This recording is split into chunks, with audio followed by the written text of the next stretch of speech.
১৯ বছর পর অশ্রু সজল নয়নে বাবা শহীদ রাষ্ট্রপতি জিয়াউর রহমানের কবর জিয়ারত করলেন ছেলে বিএনপির ভারপ্রাপ্ত চেয়ারম্যান তারেক রহমান।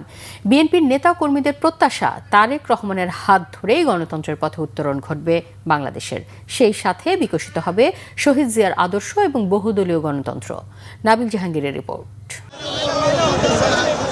জনসমুদ্র পেরিয়ে 2 ঘন্টায় রাজধানীর গুলশান থেকে শেরেবাংলা নগরে অবস্থিত শহীদ রাষ্ট্রপতি জিয়াউর রহমানের সমাধিস্থলে পৌঁছান বিএনপির ভারপ্রাপ্ত চেয়ারম্যান তারেক রহমান। প্রিয় নেতাকে এক নজর দেখতে জিয়া উদ্যান ও আশেপাশের এলাকায় সকাল থেকেই ঢল নামে নেতাকর্মীদের। ১৯ বছর পর বাবার সমাধিতে ছেলে ফুল দিয়ে শ্রদ্ধা নিবেদন শেষে হয়ে পড়েন আবেগ আপ্লুত। অশ্রু সজল নয়নে দুহাত তুলে মোনাজাত করেন প্রয়াত বাবার জন্য। এর আগে সবশেষ এসেছিলেন ২০০৬ সালে। বিএনপির সিনিয়র নেতাদের প্রত্যাশা, শহীদ জিয়ার আদর্শ প্রতিফলিত হবে তারেক রহমানের প্রতিটি পদক্ষেপে। দলটির স্থায়ী কমিটির সদস্য মির্জা আব্বাস বলেন, শহীদ জিয়া প্রতিষ্ঠিত গণতন্ত্র আরও প্রস্ফুটিত হবে তারেক রহমানের হাত ধরে। বহুদলীয় গণতন্ত্রের প্রবর্তক শহীদ রাষ্ট্রপতি জিয়াউর রহমান এটার প্রতিপালন করেছেন আমাদের নেত্রী, দেশনেত্রী বেগম খালেদা জিয়া। আবার এটাকে আরো পরিস্ফুটন করবেন আমাদের নেতা তারেক রহমান সাহেব। এটা আমার জনগণের প্রত্যাশা।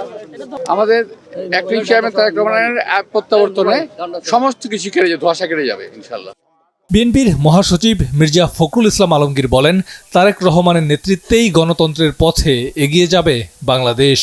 বাংলাদেশের রাজনৈতিক ইতিহাসে এই ধরনের রাজকীয় প্রত্যাবর্তন এবং জনগণের স্বতঃস্ফূর্ত সম্বর্ধনা খুব কম নেতার পক্ষেই পাওয়া সম্ভব হয়েছে।